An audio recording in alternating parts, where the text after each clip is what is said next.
Thanks for staying with us. We're still reviewing Punch. Yeah, I've got the Attorney General of the Federation and Minister of Justice has banned the Nigeria police force from parading suspects. I like how this report also explains a parade is a public display of a person suspected to have committed a crime. So senior police officers contacted the federal, that's the FCT and Lagos State Police Command, and they told their correspondents that they were informed of the development. So one said yes, they think they had been given that directive from the AGF earlier this month, and that information has been passed down to them, and that the reporters that were asking that they would have noticed some level of compliance, but they're still looking into it. So the general, based on the report, the general attitude is mostly like, yeah, we have heard it and we'll look into it, But yes, it's important, that this is something that has been put forward. So we have, speaking on the matter, Femi Falana-Osan said the practice of parading suspects was illegal and it constitutes a gross violation of fundamental rights of criminal suspects to the presumption of innocence, which is guaranteed by our Constitution.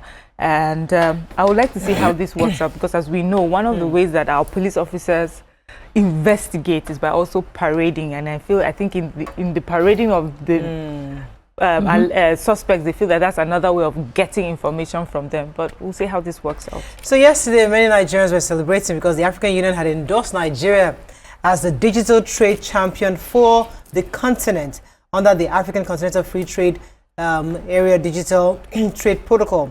This followed an impressive record of the federal government in promoting digital enterprise and innovation. The special advisor to the president on information and strategy, Mr. Bayo Onunuga, was saying this, or revealed this in a statement titled AU endorses Nigeria's AFCTA digital trade champion. He said the 38th ordinary session of the Assembly Heads of States and Governments, which concluded on Sunday in Addis Ababa, Ethiopia, recognized Nigeria as Nigeria's proactive role in advancing the implementation of the digital trade protocol adopted in February 2024. This is a big thing for Nigeria, and I hope that we continue to improve in this area.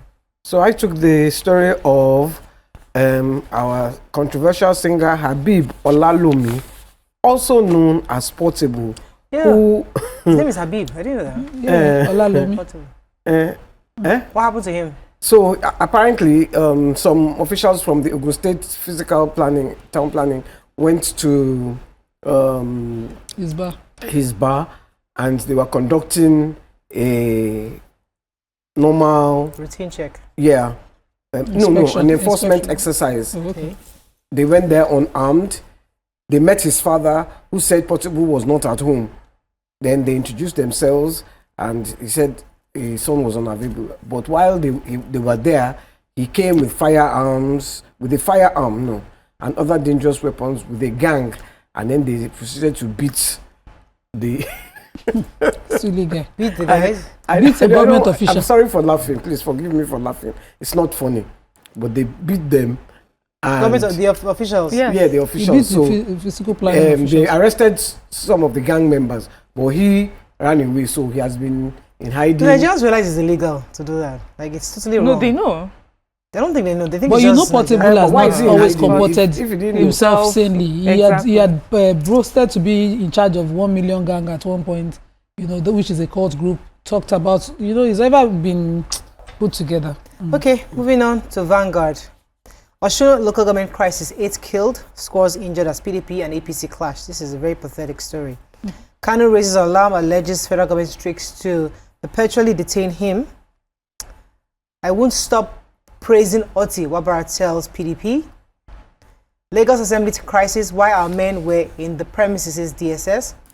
19 killed in fresh herdsmen's attack in Benue communities. And economic diversification. Edwin lists insecurity, poor infrastructure as key challenges. Okay, let me take the drama that happened yesterday at the Lagos Assembly. So, members of the Lagos State House of Assembly and DSS yesterday disagreed over the security agency's presence at the Assembly, while the security agency said its personnel were actually invited to the House to provide security. The lawmakers said the security officers sealed off the offices of the Speaker, the Deputy Speaker, and Clerk in an attempt to halt legislative activities. So according to the story, the House had actually written to DSS to send in security because they had thought that there might be some issues of threat to disrupt the legislative activities. So they had sent a letter to them, which we have some of the excerpts here quoted in the article. So DSS arrived, and instead of them to provide protection, possibly at the perimeter before you coming in, they actually went in because according to the report, shut down the chamber. They said there were threats of possibly there were bomb scare here and there. So they went in to lock down and shut down the offices of the speaker, the deputy speaker, and other, and even where the plenary is held. And of course, legislators came in and they couldn't gain access, and they were just wondering, why are you sealing off our offices, disrupting our activities? So that's why the whole drama happened. The people started coming in, they were suspecting that maybe they were invited by... if they come in and say they were invited by somebody from they should have made it more official. Not that you lock the place, or there's a bomb scare. Please, there's a bomb scare. You know that they don't used to inform. This is part of the world. Rather than engage people civilly and tell them, okay, we're doing this as routine to ensure, you make people assume things, and then there was fear, there was resistance at some point, everything just turned into why did they now let them gain access? And even after they gained access, they were trying to come in from, because I was listening to Beyond 100 Days today, and Bimbo was there. She said she was there, and their story doesn't sit well with her. She was there. Just looked somehow. All right. But there was a vote of confidence on Madam Speaker. Eventually, yes. Honorable Oladipo Ajomale. She was quite broken. I don't know why she was crying. I saw that. That kind of show of love. Who am I? Who I be before God? That kind of. It was an emotional time. That's the thoughts going in her head would be like, who am I to have the support? She doesn't have Lemi for this kind of wahala. But but I was happy that she got the support. No, I'm happy she got the support of the House, and they came out to tell her that, listen, we are behind you, which is what she needed. But I mean, I just needed her to be more strong, because there'll be there's a lot of things happening, and she needs more strength for that.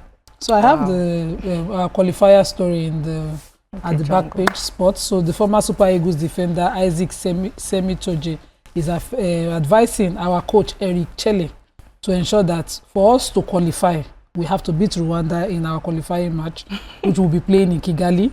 But we should not be doing paddy in the selection. Selection should be totally based on merit. And I just leave the rest of the story, because this is always the crux of the matter when it comes to how we qualify. It's always the paddy in the arrangement that happens. Those are the things that scatter everything for us. If we know that 2026 World Cup matters to us, let's shove all those things and do things properly. Any other story, Vanguard? Did you take the Benue story? I did. Tribune. Okay, we're moving on. All right. I took in Tribune. Oh. You don't have a story in Vanguard, YK? Let's move on. Chaos in Lagos Assembly, I talked about that already. Bloodshed in Osun, we mentioned that. Commissioners commissioned in 2023, but non-functional. That's the pathetic story of the 100-bed mother-child hospital in Ibadan. Power outage, UCH residents, doctors threaten indefinite strike. UBA Group champions peace in Africa with landmark $500,000 donation to the AU Peace Fund. Bandits killed 19 in Benue, renewed attacks. And courts restrain CBN, others from withholding Kano local government allocation. Okay, which story? Yes, they say no fewer than 19 persons have been killed, with 16 of the corpses dumped in the river in the 2 days of renewed armed herdsmen attack in Kwande local government area of Benue State. They say that a source that spoke on the condition of anonymity said that the attacks actually started Saturday evening when 16 persons from Mbandwe ward were waylaid on their way home by these armed herdsmen, and then they killed and dumped their remains in River Katsina Ala along Kashimi Bila Road. They said these marauders struck again yesterday afternoon at Bogwa in Kumakwa Council ward in the same local government, and they killed 3 more persons, and then they set several homes and food barns on fire. The initial 16 farmers, as I said, they were returning home, when this happened. It's been confirmed by the President General of MUT Worldwide Controller of Prison, and he disclosed that all 6 council wards in the area have been deserted. A lot of people have left the area because of these attacks.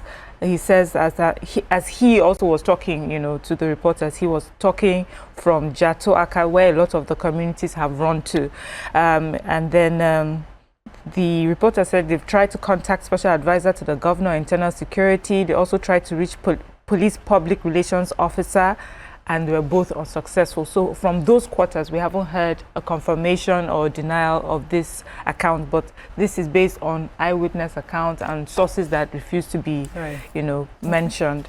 But they said the governor was at an event, and he's talking, and he said that he's working hard, with security personnel to make sure that they bring peace back to the state. Okay, that's all we can take on Front Page Review. Next, move to our hot topic of the day. Stay with us. We'll be right back.